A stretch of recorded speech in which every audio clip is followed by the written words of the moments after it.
Hey guys, Loman02. I kind of want to take the time to revisit a 93-94 archetype that I explored in an earlier video, which is Dreamstone, or Field of Dreams, and Millstone combo Prison Control, which essentially plays out in many ways like the modern Lantern control deck. So, I'm going to go through a series of games and then go through kind of the updated deck tech the deck that I've been tuning on to try to make this archetype as good as I can. So, unfortunately, we have a series of mulligans down to 5. However, if you have to mulligan to 5, I recommend the most stylish way of doing it is into an Ancestral Recall that is castable. So, we get down to this 5-card hand due to finding like no lands in our first 2, or I think 1 land in our 7, but it was plains and then no lands in our 6. We see Time Walk on top. I'm too greedy to put that to bottom, even though I know I want lands here, because I figure it's going to be at least at a minimum an Explore, which is essentially an extra scry if I can hit 1 land off Ancestral. So we are on the draw here, which is going to benefit us having mulligan down to 5. Get a recall and find a plains, but ideally this hand really wants an island to go off.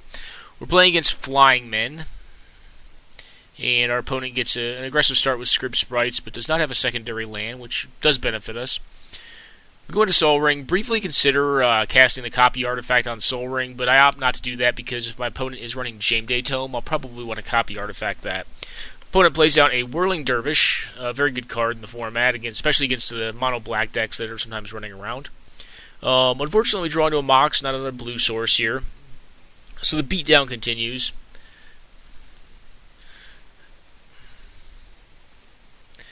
They go ahead and play Sylvan Library, which I rapidly disenchant. Whirling Dervish does what it does and gets a little bit bigger every turn. Draw Brain Geyser, which with another blue source would be awesome here, but as it stands is not so hot.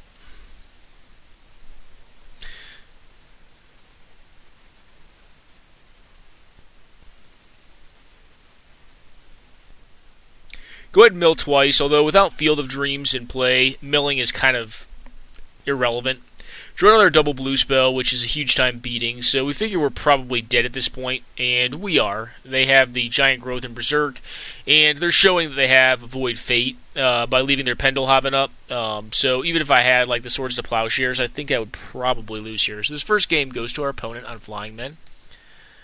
In Game 2, we have an agreeable 7. Not phenomenal, but not bad. Spirit Link is in from the sideboard and is essentially removal against some of their best threats. Serendip Efreet, Spirit Link's just a beating on because it gains you and nets you a life every turn.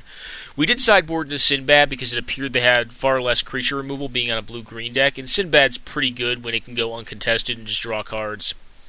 It also blocks Whirling Dervish decently well. Drew into Mind Twist here, which we go ahead and just turn into him to Turek because we figure it's going to disrupt them enough. Hits 2 islands, which I think is actually relevant in this game because they do not appear to have additional blue mana sources. They don't attack with Whirling Dervish, which tells me they do not have Giant Growth, and they value it more than my Sindbad, which I don't think is a good call. I think Sindbad's actually a better card than Whirling Dervish. Well, it depends on the matchup. Obviously, if you're playing against like Juzam Jin, you'd rather have Whirling Dervish on your side, but Sindbad is actually a very good draw engine, especially when it can go uncontested. It is very frail. My opponent casts on a Jameday Tome here, which, having Strip Mine in hand, it makes it, it makes it a rough draw, but we can at least, if they're off of lands, which I assume they are after having discarded 2 islands, I assume they didn't keep like an all-land 1 Script Sprite's hand, it's probably going to keep them off Tome until they can draw into another land, which it appears we guessed right. They do attack with both. I go ahead and block with Sindbad. He's been a loyal helper to this point and gained me some much-needed cards. But trading it for a Whirling Dervish seems like a very fair trade to me. My opponent plays a secondary Script Sprites, and I have to be fine with that. Knock a counter spell out of my hand. Now, of note, Sindbad, yeah, sometimes it misses, and when you don't have Field of Dreams, it's obviously a lot less good. However, with a card like Recall, even if you're hitting only every other time, eventually you can transmute your lands into real spells. So that's a combo I haven't thought of in a while, but it does work decently well.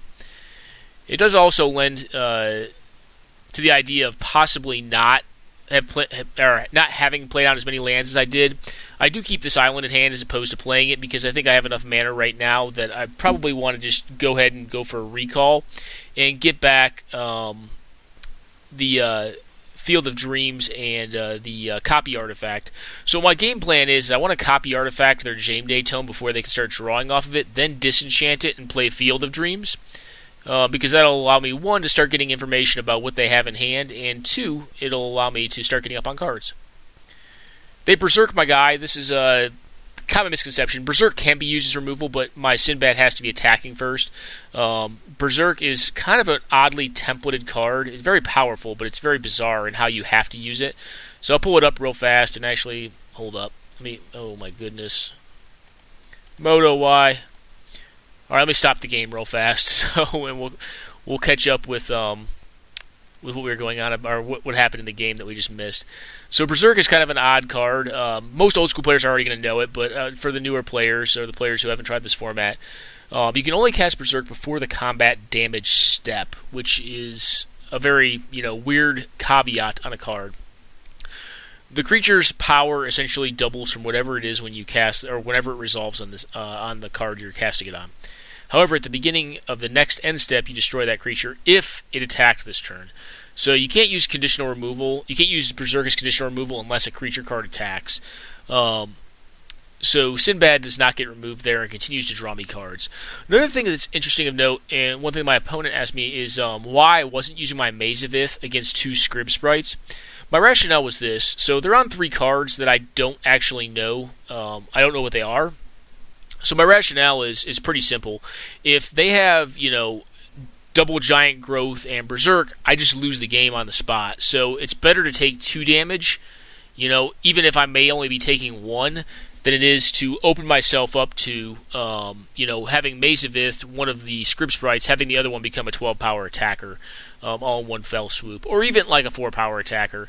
So what I have to do is just, I don't think this clock's significant enough on its own that I'm not worried about it with balance in hand, so I'm willing to just take the pings. I could also cast Spirit Link on one of them and then start turning the one that's not Spirit Linked, back with Maze of Ith, but I feel like Spirit Link is going to get better with time if they get like a Serendib Freed or something like that. So that's kind of my rationale.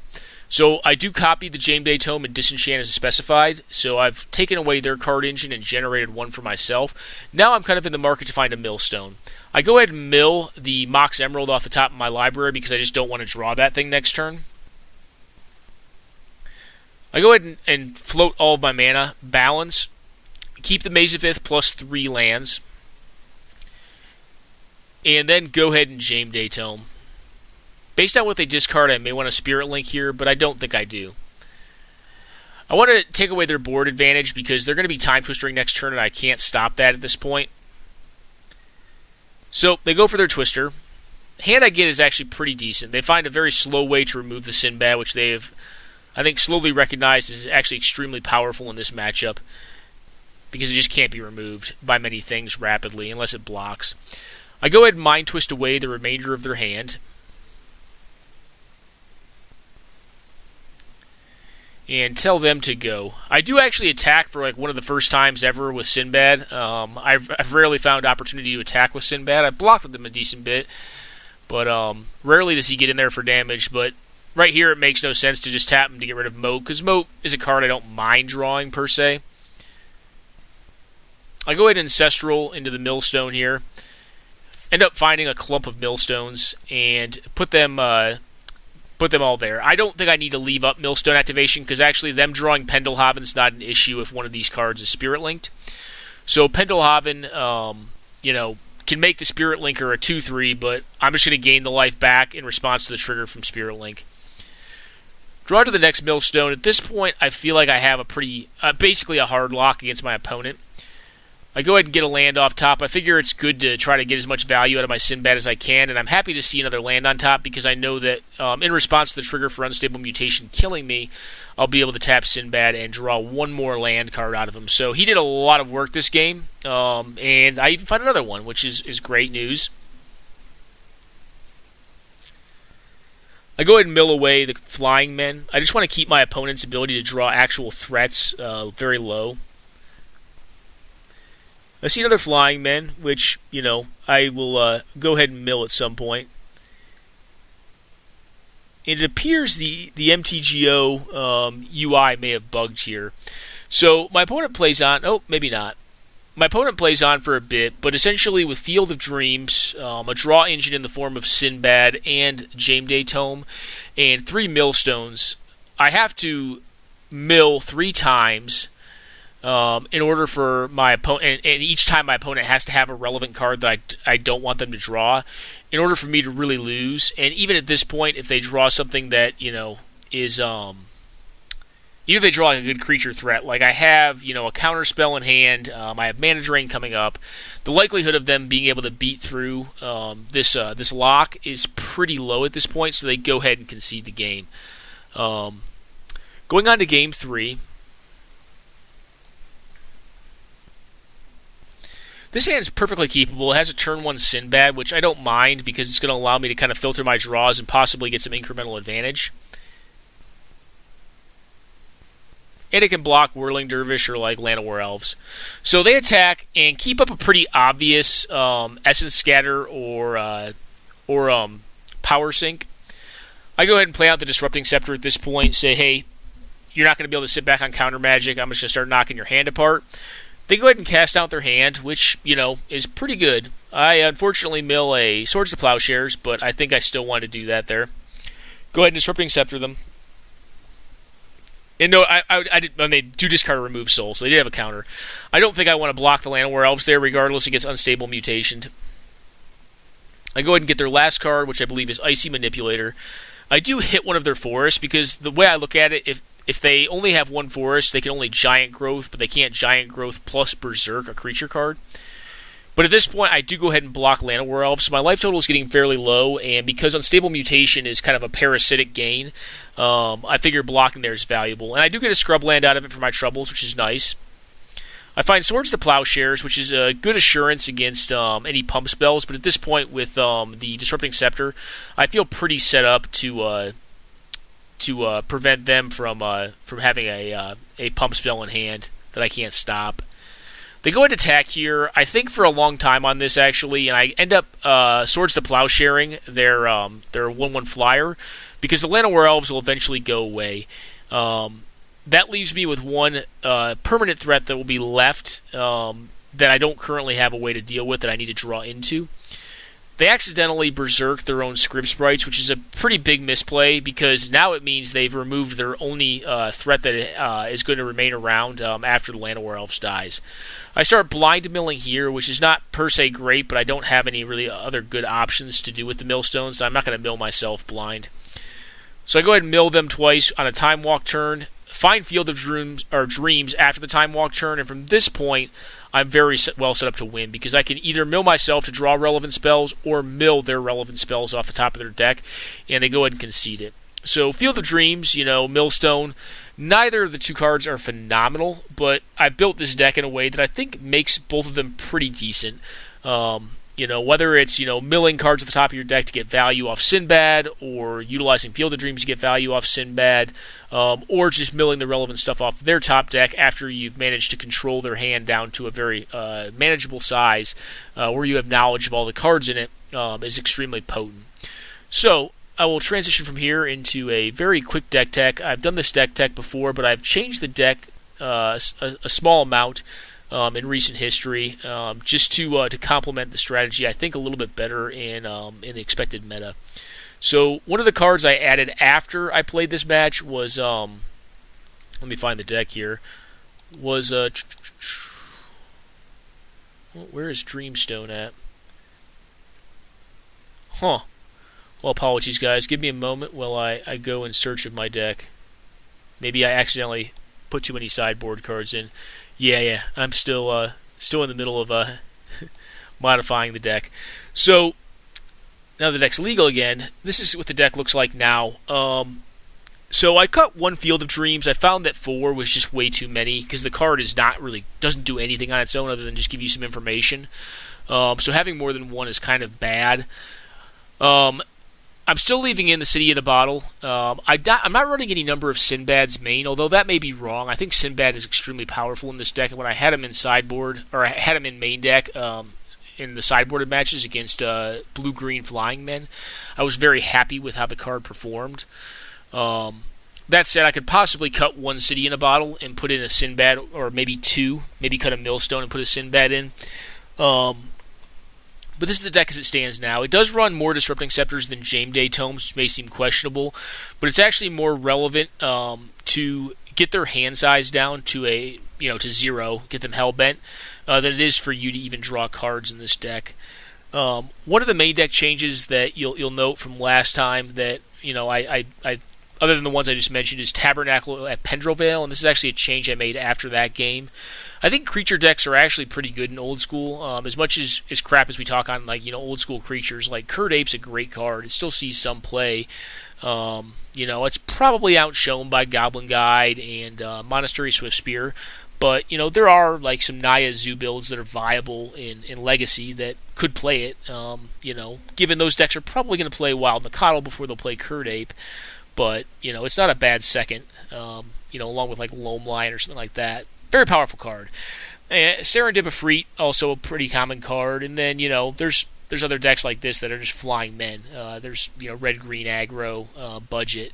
So I think having the option of one Tabernacle main and one sideboard is actually pretty potent against those style of decks. And it tends to be that, if they're playing combo control, aggro control, having to tap down vital lands on their turn limits their ability to control what I'm up to. Spirit Link's been added to the sideboard as well because I think it's a very potent play against Serendipity. And not to mention, it basically is an additional Swords to Plowshares effectively for this deck. Obviously, Disenchant gets it, which stinks, but it does limit a threat's ability to fight you. And generally speaking, you're not going to board it in against white decks. Additionally, we have the Blue Elemental Blast package, and that was in there before, I believe, the 2 Cop Bars, and then Sindbad. Sindbad was a big add, and like I said, I think as I go forward with kind of, playing around with this deck's build, I probably will put a couple main, take out the City in a Bottle, because obviously City in a Bottle gets a lot worse once you have Sindbad in your deck. And then possibly, I'm not sure, maybe one other Disenchant, move a Disenchant to the sideboard. It's definitely possible, or maybe one Swords to Plowshares goes to the sideboard. I'm not quite positive on that. It may be also that I want a Wrath of God. The Abyss is more questionable because it is a world enchantment, and this deck needs to achieve its lock with Field of Dreams. Although playing the Abyss, getting rid of all their creatures, getting them hellbent on cards, and then playing a Field of Dreams and sacrificing your Abyss to the Legends rule or the World rule is not per se horrible.